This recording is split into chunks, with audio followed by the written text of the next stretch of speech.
Muy bien, queridos, estamos una vez más esta noche aquí para estudiar la palabra de Dios. Y un cariñoso saludo a todos los amigos, las personas que en diferentes lugares del país, del mundo, a través del internet, están recibiendo también la palabra de Dios en su corazón. Hay una pregunta que todos nos hacemos desde que somos niños. ¿Dónde vive Dios? ¿Dónde es la casa de Dios? ¿Dónde habita Dios? Todas las noches voy a leer algunos versículos de la Biblia que tienen que ver con el tema del santuario, pero después voy a tomar el tema para ver cómo el tema del santuario tiene implicaciones en la vida diaria de las personas. El primer texto que quiero leer esta noche está aquí en el primer libro de Reyes, capítulo 8, versículo 49. Dice así, es una oración, dice así: tú oirás en los cielos, en el lugar de tu morada, su oración y su súplica, y les harás justicia. Después de leer este texto, quiero preguntarles, ¿dónde vive Dios? Dice, tú oirás su oración en el cielo, lugar de tu morada, donde habitas tú. Evidentemente, Dios habita en el cielo. Eso todos lo sabemos desde pequeñitos, ¿no? Miramos al cielo, Dios, el Padre nuestro dice, Padre nuestro que estás en los cielos. Y el Señor Jesucristo nos enseñó esa oración, que Dios está en los cielos. Ahora viene la segunda pregunta, ¿y en qué lugar del cielo? Porque los cielos son inmensos. ¿En qué lugar del cielo vive Dios? Y ahí quiero leerles el segundo texto de esta noche. Apocalipsis, capítulo 15, versículo 5, dice así. Después de estas cosas miré, y he aquí fue abierto en el cielo el templo del tabernáculo del testimonio. Después de estas cosas miré, y he aquí fue abierto en el cielo el templo del tabernáculo del testimonio. Y ahí el profeta Juan vio un trono dentro del templo, dentro del tabernáculo, dentro del santuario. Durante la semana voy a usar mucho la palabra santuario. Quiero que ustedes entiendan que el santuario es la misma cosa que el templo. El templo es la misma cosa que el tabernáculo. Cuando digo tabernáculo, estoy hablando del templo. Cuando digo templo, estoy hablando del santuario. Cuando digo santuario, estoy hablando del tabernáculo. Las tres cosas son la misma cosa. Entonces, en medio de los cielos hay un templo, hay un tabernáculo, hay un santuario. Y dentro de ese santuario hay un trono. Y en ese trono está sentado Dios. Voy a leer el último versículo de esta noche, o tal vez el penúltimo. Isaías capítulo 6, el versículo 1. Miren lo que dice Isaías. En el año que murió el rey Uzías, yo vi al Señor sentado sobre un trono alto y sublime, y sus faldas llenaban el templo. Ahora vamos a juntar estas tres ideas presentadas por estos tres textos diferentes. Dios habita en los cielos. ¿En qué lugar específico de los cielos? En el templo. Y ahí viene una pregunta. Quiere decir que hay un templo en el cielo. Hay un santuario en el cielo. Hay un tabernáculo en el cielo. Y la respuesta contundente es sí. Hay un santuario, hay un templo, hay un tabernáculo en el cielo y dentro de ese santuario hay un trono. Y en ese trono se sienta Dios. Ahora tú puedes decir así, pero parece cosa de niño. ¿Cómo que en medio del cielo va a haber un templo? No debería haber, que decir, no sería necesario que haya. Dios no necesita un santuario, un trono para sentarse, para ser Dios. No, Él no necesita. Por lo tanto, el santuario no existe por causa de Dios. Existe por causa de nosotros. Porque anoche dije, Dios es infinito y no está amarrado ni al tiempo ni al espacio.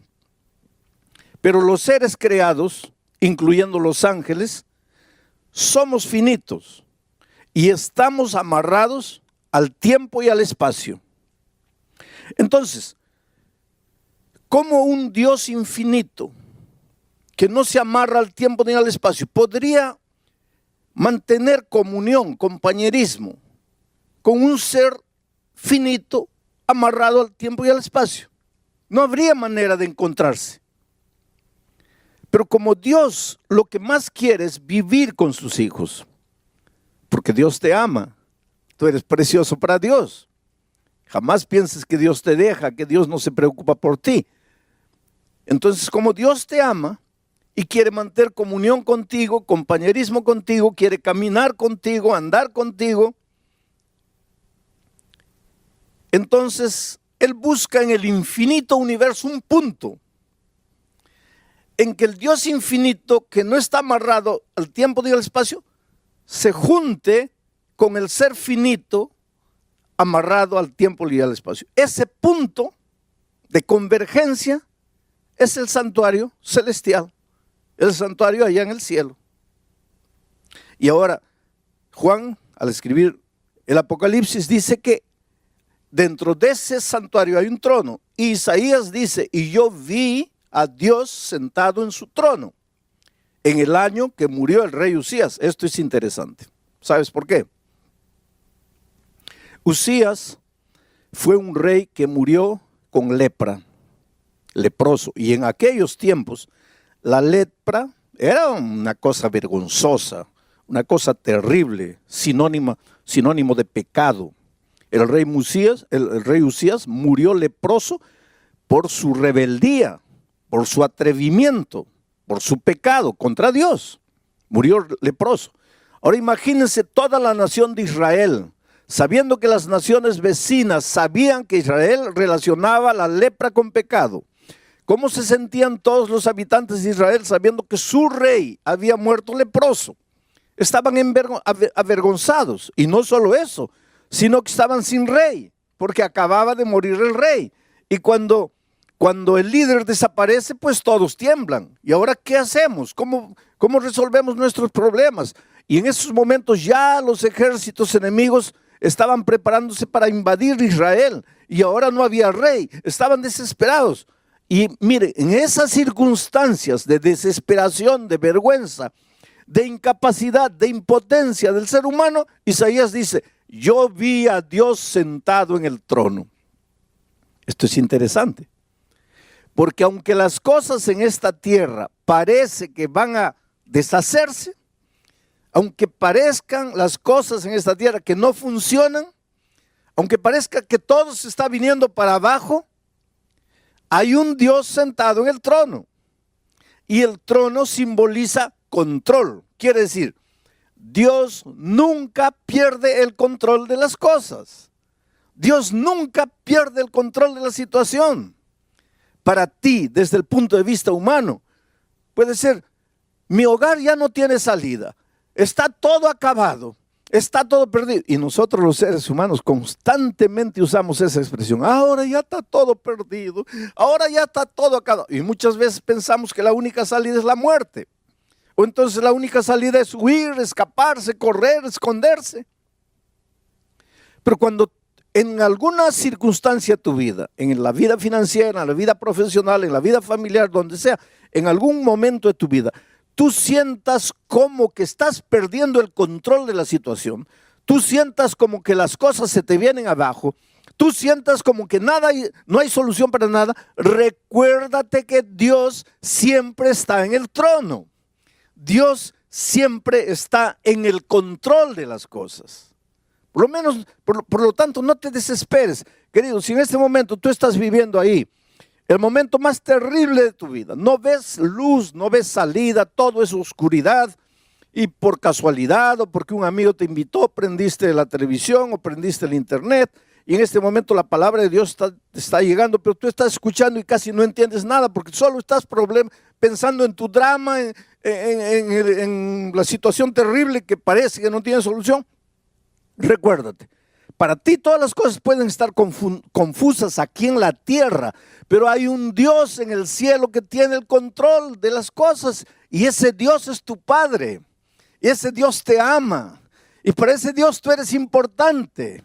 Y Él no va a dejar que las cosas te destruyan en esta tierra. Solo tienes que levantar los ojos al cielo. Solo tienes que reconocer que hay un Dios en los cielos.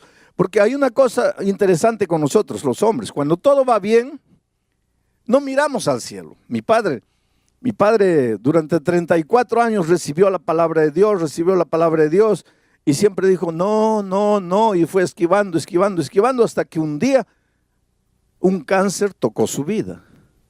Y en el dolor, en la enfermedad, abrió el corazón a Jesús y se entregó a Él. Yo tuve la bendición, la alegría de bautizar a mi propio padre. Antes de su bautismo, él me dijo una cosa impresionante. Me dijo, mira hijo, cuando yo estaba bien de salud, cuando estaba en pie, cuando podía andar, caminar, yo solo miraba en el plano horizontal, o sea, lo que está en esta tierra. Pero cuando quedé con cáncer, caí a la cama. Y ahí, aunque no quería, tenía que mirar al cielo. Interesante, ¿no?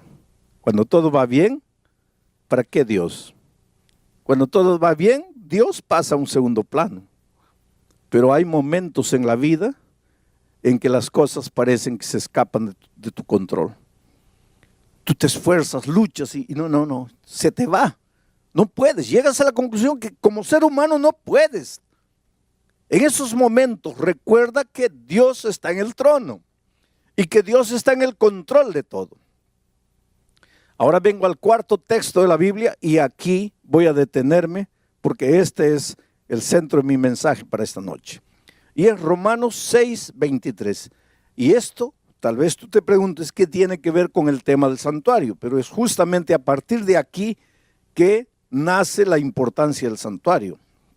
Romanos capítulo 6, versículo 23. Dice así, porque la paga del pecado es la muerte, mas la dádiva de Dios es vida eterna en Cristo Jesús, Señor nuestro. Hay muchos pensamientos en este texto, yo me voy a detener en un solo pensamiento. Mira, porque la paga del pecado, primer pensamiento que podríamos analizar, ¿qué es el pecado? Y anoche ya lo dijimos, la gente confunde pecado con acto pecaminoso. Acto pecaminoso es robar, matar, mentir, codiciar. Esos son actos pecaminosos. Los actos pecaminosos aparecen en la vida de un ser humano porque está en pecado. ¿Y qué es pecado? Pecado es separarse de Dios. Todo lo que necesitas para ser un pecador es separarte de Dios. Separarte de Jesús, que es la justicia. Y cuando te separas de la justicia, ya caes en el terreno de la injusticia. Ya estás en el pecado. Y dice la Biblia que todos pecamos. Todos nosotros los seres humanos llegamos al mundo trayendo esa naturaleza pecaminosa. Venimos en estado de pecado. Y tú me vas a decir ahora, pastor, ¿quiere decir que todos estamos condenados a morir? Sí, todos estamos condenados a morir. Y alguien puede decir, pero ¿qué culpa tengo yo de haber nacido? No, tú no tienes culpa de haber nacido.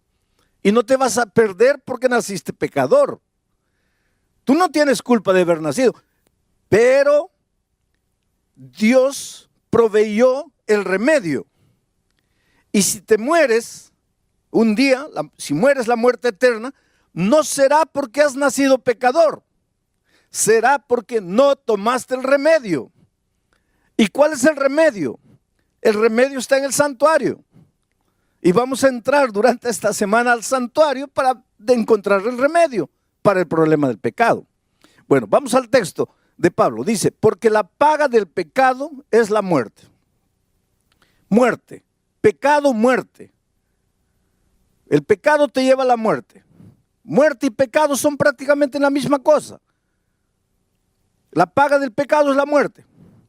Pero la dádiva de Dios es vida eterna. Dios, vida. Pecado, muerte. Dios, vida. Y esa vida la tenemos en Cristo Jesús. Y no es Cristo Jesús, punto. Sino en Cristo Jesús, Señor nuestro. Ese es el asunto y ahí vamos a concentrarnos esta noche para entender la importancia del tema del santuario que vamos a ir trabajando durante la semana. Mucha gente tiene una idea equivocada de la muerte como paga del pecado. Tal vez porque nosotros tenemos una frase que dice así, el que la hace la paga. Entonces de ahí, de esa frase, el que la hace la paga, en nuestra mente surge, si peco, Dios me mata. Si peco, Dios me da la muerte. Si peco, Dios me castiga con la muerte. Porque el que la hace, la paga. Y ahora viene Pablo y dice, porque la paga del pecado es la muerte. Entonces mucha gente vive con miedo de Dios. Y mucha gente vive con miedo de pecar. Porque dice, si peco, muero. Porque el que la hace, la paga. Si desobedezco, muero. Porque la paga del pecado es la muerte. Pero no tienen una idea correcta de Dios. Entonces mucha gente piensa así, Dios es un Dios que está allá, y ahora yo dije que está sentado en su trono. Entonces mucha gente piensa, Dios está sentado en su trono con la muerte en la mano. A ver, ¿quién peca allá en la tierra? Al que pecó, muerte. Pecó, muerte. Se equivocó, muerte. Porque la paga del pecado es la muerte. Pero eso no es verdad. En primer lugar, hay que entender que Pablo no hablaba español. Pablo hablaba griego. Y cuando Pablo escribió la epístola a los romanos, no la escribió en español, la escribió en griego. Y fue necesario que la Biblia fuese traducida de los idiomas originales al español para que nosotros que no hablamos griego podamos entender. Y el griego es un idioma abundante.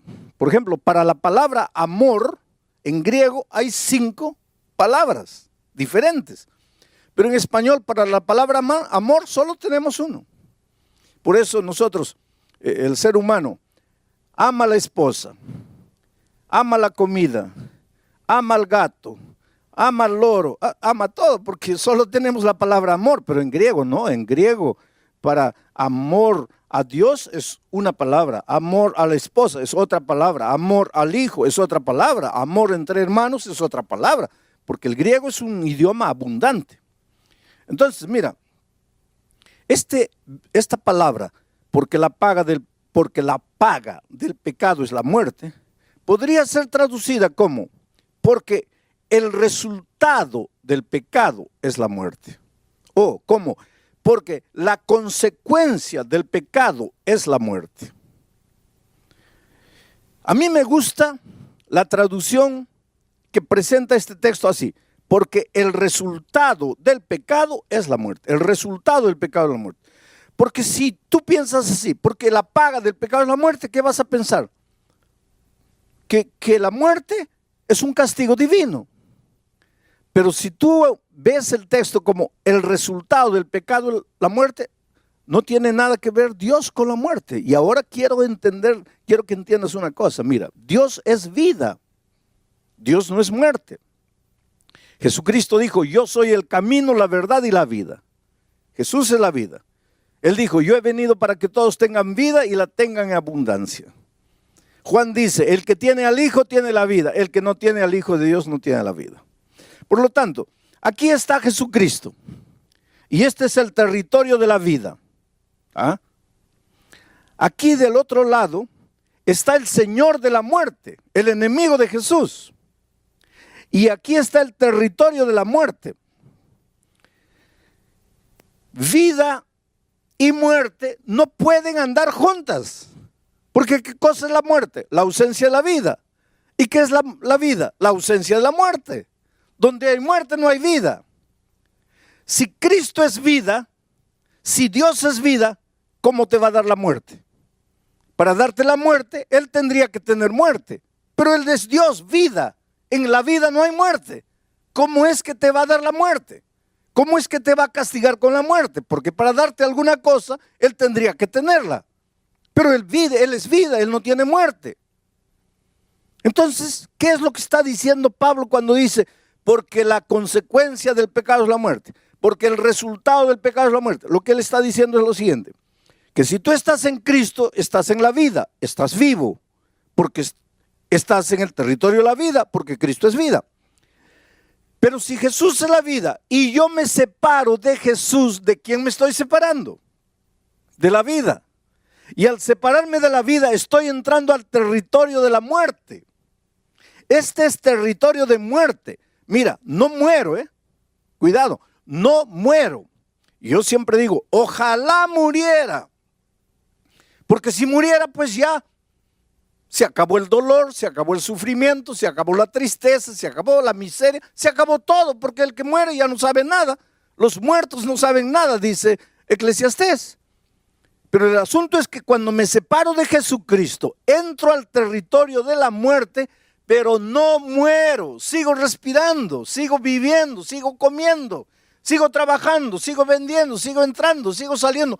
Solo que la vida ya no es más vida. Porque para tener vida, solo en Cristo, porque Él es la vida. Me separo de Jesucristo, ya entro al territorio de la muerte. No dejo de respirar todavía. Aquí está el Señor de la muerte. Un día voy a recibir la muerte eterna.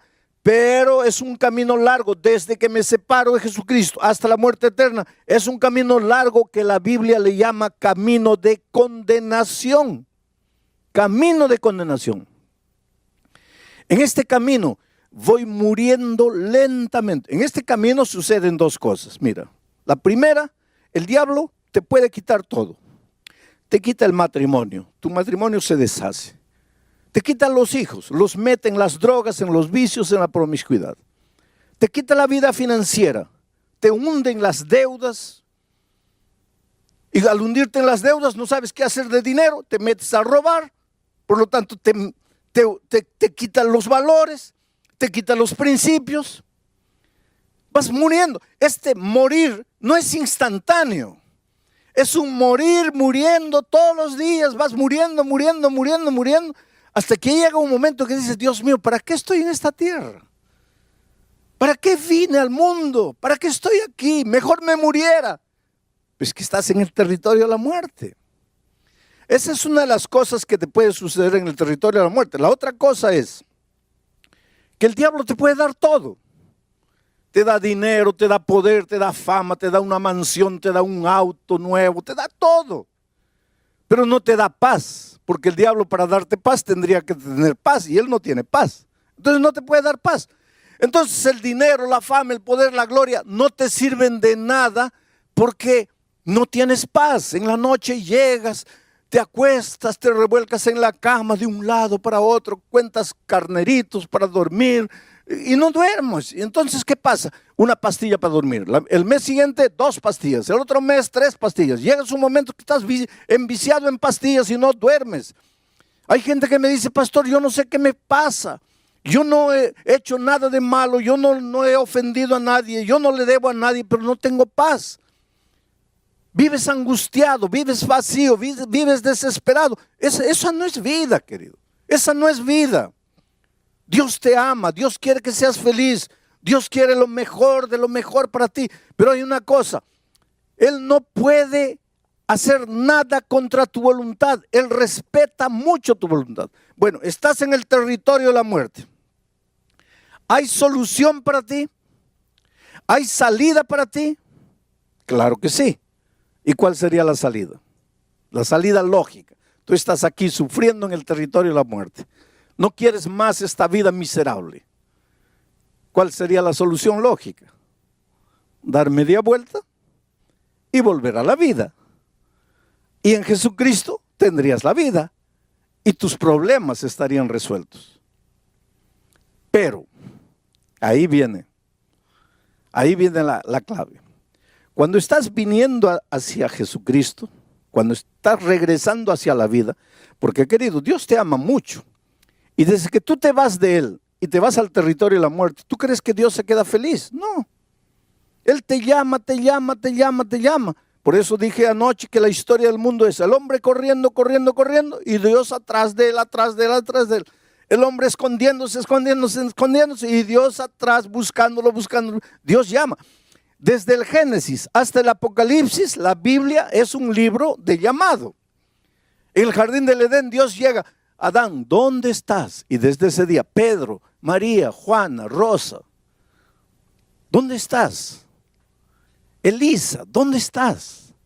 El diablo te llama, o el Señor Jesucristo te llama con amor, te suplica. El Señor siempre está buscando. Dice Jesús en el Antiguo Testamento, no quiero la muerte del impío, sino que regrese y vuelva.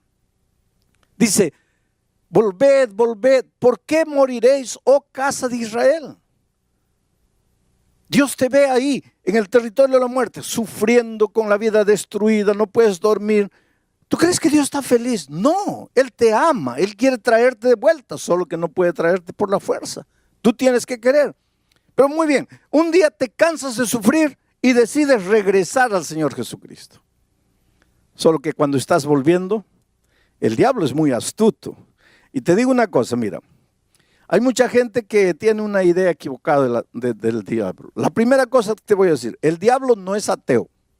El diablo no es ateo, el diablo cree en Dios. Santiago dice que los demonios también creen y tiemblan. Por lo tanto, tú cuando lidias con el diablo, no pienses que estás lidiando con un ateo, porque el diablo no es ateo, el diablo cree en Dios. Segunda cosa, el diablo conoce muy bien la Biblia, cuidado. Cuidado, el diablo conoce muy bien la Biblia. Cuando Jesucristo estaba en el desierto, el diablo fue con la Biblia en la mano. Solo que el diablo no respeta la palabra de Dios. La usa, agarra un versículo de aquí, agarra otro versículo de aquí, le hace decir a la Biblia lo que la Biblia no dice. Entonces, cuidado, no todo el que tiene la Biblia en la mano está viniendo en nombre de Dios. Porque el diablo vino con la Biblia en la mano, pero no estaba viniendo en nombre de Dios. El diablo es bíblico. Conoce la Biblia. Y como conoce la Biblia, cuando tú estás regresando al Señor Jesucristo, el diablo le dice a Jesús, prácticamente, voy a tratar de decirlo así para que ustedes entiendan. Hey, Señor Jesucristo, ¿lo vas a recibir a este miserable pecador? ¿Lo vas a recibir de vuelta? Y Jesús dice, sí, claro. ¿Y por qué lo vas a recibir? Porque yo lo amo. Pero este no ha pecado, sí, ha pecado. Se ha ido de ti, sí. Ha entrado al territorio de la muerte, sí. ¿Y qué dice Romanos 6:23? Porque la paga del pecado es la muerte. ¿Y este pecó o no pecó? Sí. ¿Y? Si pecó, tiene que morir, porque la paga del pecado es la muerte. Y ahora él está viniendo y tú lo vas a recibir de vuelta. No. Mira, si tú lo recibes de vuelta, quiere decir que tu palabra es mentira. Quiere decir que tu palabra no es eterna. Quiere decir que tú no cumples tu palabra. Por lo tanto, no lo puedes recibir de vuelta. Mira la situación en que nosotros colocamos a Dios. Porque Él te ama, querido. Él quiere traerte de vuelta. ¿Sabes que el Señor Jesucristo quiere entrar en tu vida y colocar en orden todo el desorden interior? Porque una de las cosas que el pecado hace es desordena el mundo interior. Desordena las emociones, los sentimientos. ¿Cómo puedes entender que un hombre que dice que ama a su esposa la golpea? ¿Cómo puedes? ¿Cómo puedes entender que un hombre que dice que ama a su hija abusa de ella? ¿Cómo puedes? ¿Cómo puedes entender que un hombre que dice que ama a su familia gasta el dinero en bebida, en vicios? ¿Cómo puedes? Es que cuando el pecado entra en tu vida, o cuando tú entras al territorio del pecado, cuando caes en la mano del enemigo de Dios, Él desordena tus sentimientos. Tú no te das cuenta de lo que estás haciendo, pero te estás destruyendo a ti y estás destruyendo a las personas que más amas. Entonces, el Señor quiere ordenar tu vida, quiere calmar tus sentimientos, quiere enseñarte el camino de la verdad, el camino de la felicidad.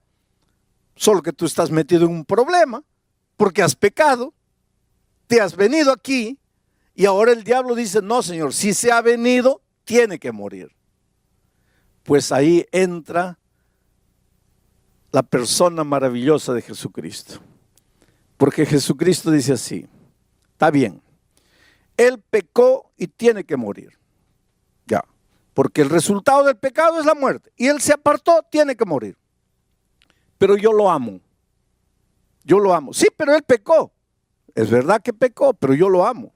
Sí, pero ese no es el problema, que si lo amas o no lo amas. El asunto es que Él entró al territorio de la muerte y tiene que morir. Y Jesús dice así, sí. Pero en ninguna parte de la Biblia dice que yo no puedo morir en lugar de Él. Entonces, Él tiene una deuda que tiene que pagarla con su muerte porque ha pecado.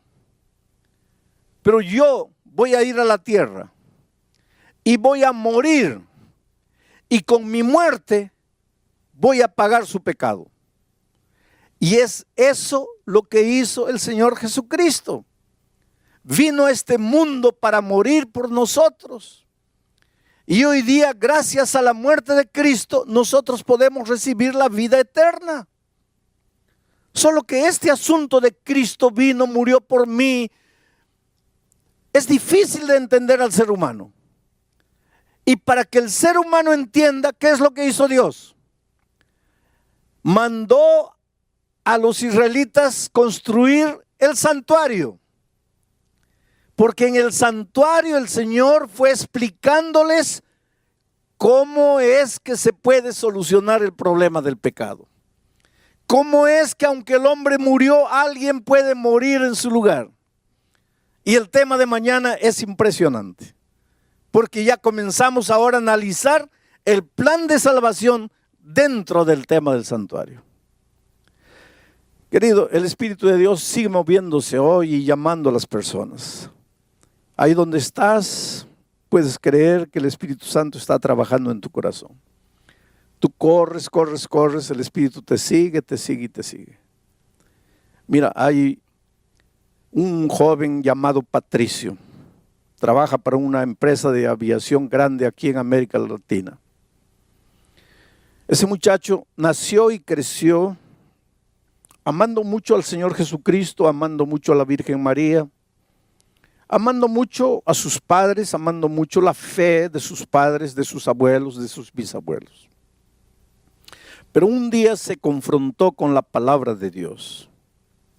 Y sabes, la vida del cristiano es crecimiento y es aprendizaje. Yo siempre digo, mira, si estás vivo, tienes que aprender. Los muertos no aprenden.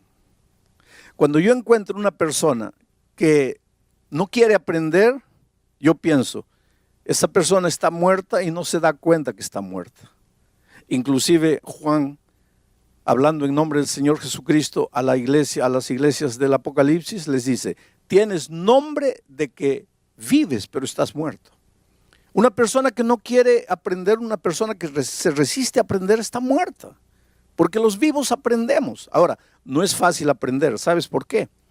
Porque ¿qué cosa es aprender? Aprender es salir de lo que conoces y entrar al terreno que no conoces. Aprender es salir de la playa y nadar en aguas profundas.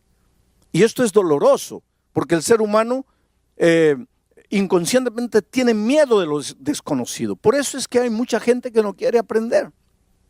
Pero Patricio descubrió la palabra de Dios. Y en la palabra de Dios hay cosas que a veces tú nunca has descubierto.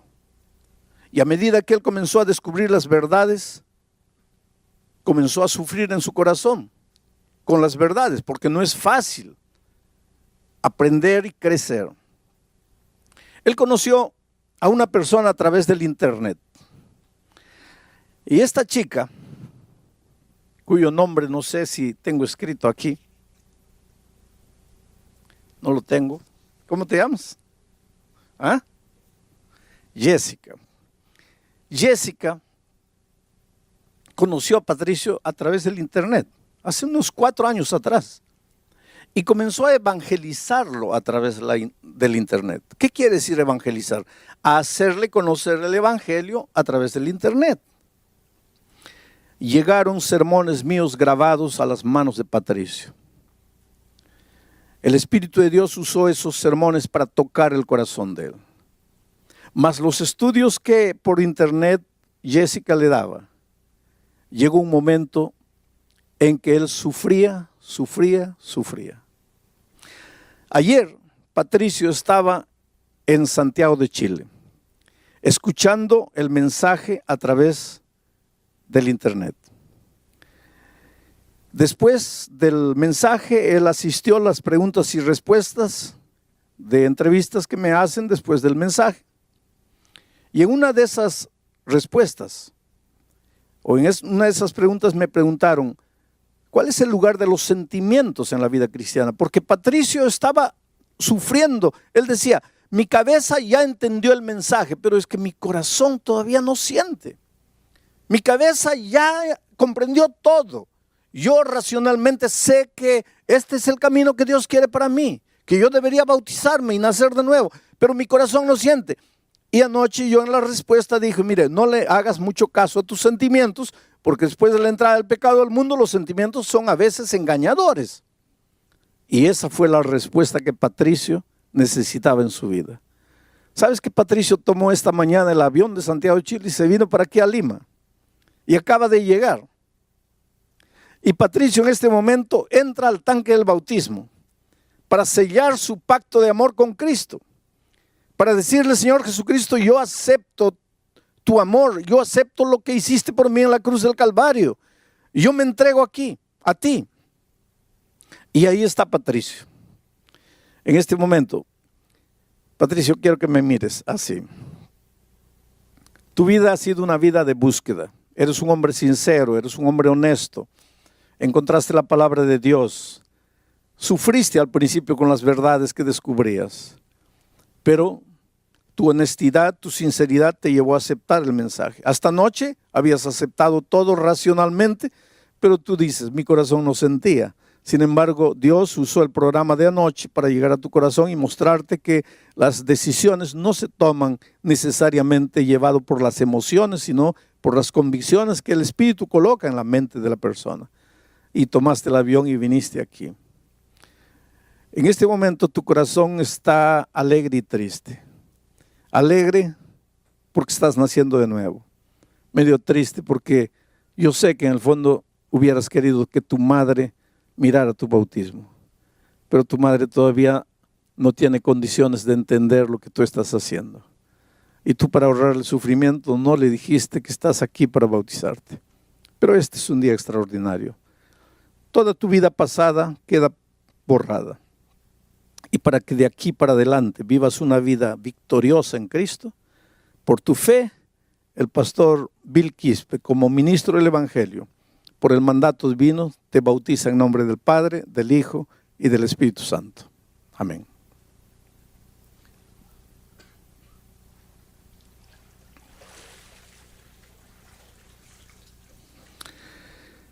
¿No es maravilloso, querido?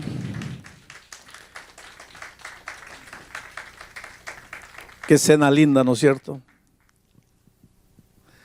Tú sabes cómo es emocionante saber que cuando naciste recibiste una hoja en blanco de Dios para escribir una historia. Y a veces a lo largo de la vida llenaste esa hoja blanca de garabatos.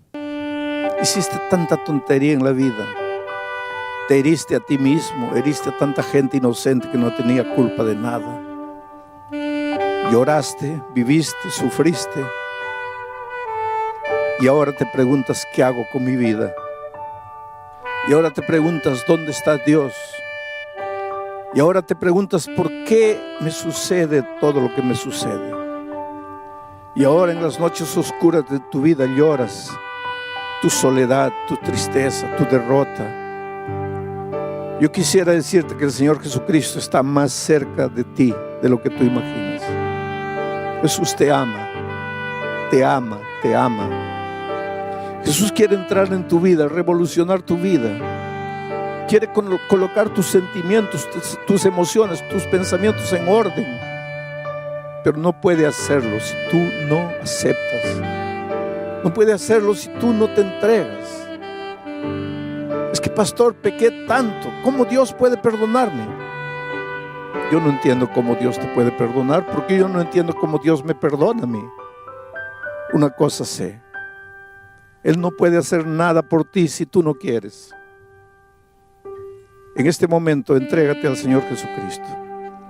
Ábrele el corazón a Él. Dile: Señor, no puedo más. He luchado solo, he corrido solo, he intentado solo. Solo me he herido, solo me he hecho sangrar. Estoy aquí derrotado. Te necesito en mi vida. Reconstruye mi vida, reconstruye mi familia. Hazme de nuevo. ¿Qué harás?